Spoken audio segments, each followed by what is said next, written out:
С вами новости. Особый взгляд. Новости, достойные вашего внимания. Новости, достойные наших комментариев.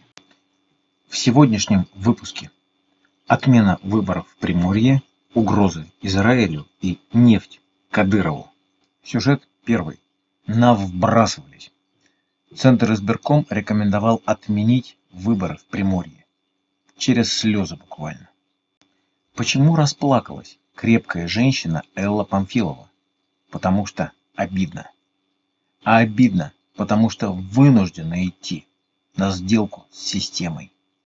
По заявлению руководителя Центризбиркома невозможно установить принадлежность 24 тысяч бюллетеней для голосования.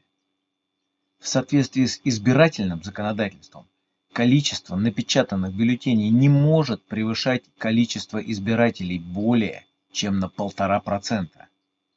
По данным избиркома, число избирателей составляло чуть меньше 1,5 миллиона человек. Так что, как ни считай, а 24 тысячи – это больше 1,5% будет. И вообще, 24 тысячи бюллетеней – это больше 100 килограмм бумаги. В дамской сумочке не принесешь. Так что с таким-то размахом отследить все можно. Только не нужно. А признание результатов голосования недействительными – это, конечно, победа власти над гражданами. Сюжет второй. Остановить агрессора. Если кто-то подумал, что речь пойдет об Израиле, он очевидно ошибся. Речь пойдет о заместителе председателя Комитета Государственной Думы России по обороне Александре Шерине. Упомянутый гражданин считает, что после крушения в Сирии российского самолета-разведчика Ил-20 необходимо нанести удар по Израилю, чьи истребители якобы спровоцировали инцидент. Предложения Шерина получили поддержку у некоего безымянного участника телевизионного шоу на телевизионном канале «Россия-1», который предложил, помимо аэродромов, разбомбить еще и пару алюминиевых заводов в Израиле.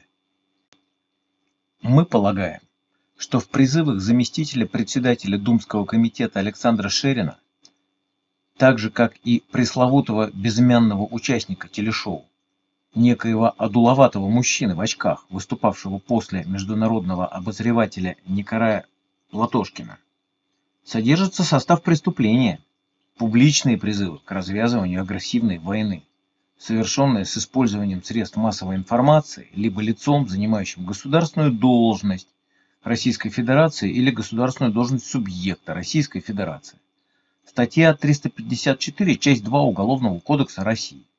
До 5 лет лишения свободы, между прочим. Генеральная прокуратура России, вы слышали?